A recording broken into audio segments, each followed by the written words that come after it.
Hi friends, welcome to Hems vlog channel. இன்றைக்கி என்ன recipe அப்படின்னா, பைனாப்பிள் வச்சு ஒரு அல்வா பண்ணலாம் அப்படின்ட்டு தான். இது ஃபஸ்ட் டைம் தான் பண்ணுறேன்.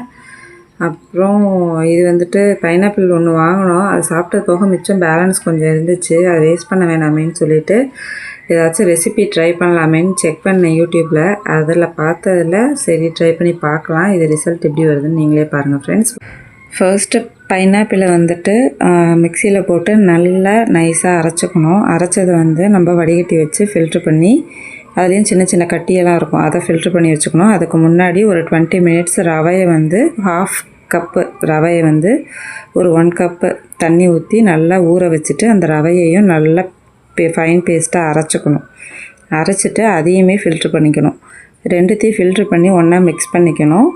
அதோட கொஞ்சம் வாட்டர் ஆட் பண்ணிக்கணும். ஆட் பண்ணி இந்த இதை நம்ம ஒரு நல்ல திக்கான ஒரு பாத்திரத்தில் ஊற்றி கிண்டிக்கிட்டே இருக்கணும்.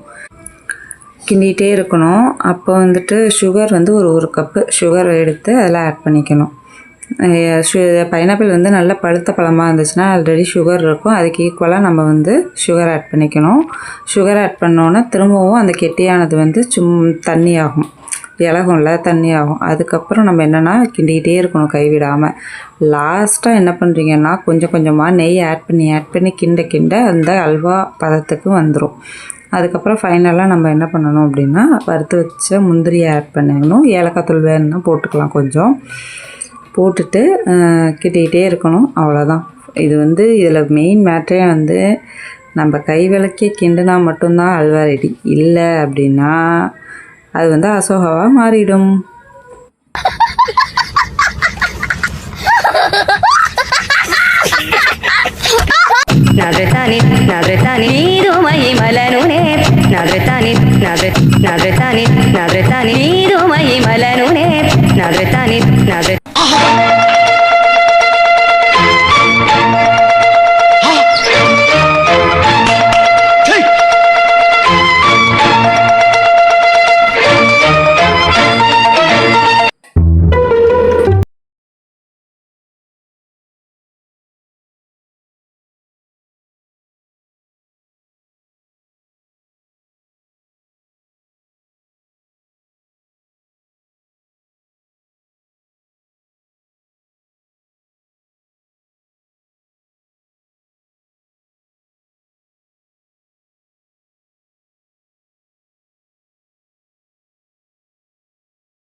சும்மா தான் ட்ரை பண்ணேன், பட் டேஸ்ட் வேறு லெவல் ஃப்ரெண்ட்ஸ். நீங்களும் ட்ரை பண்ணுங்கள்.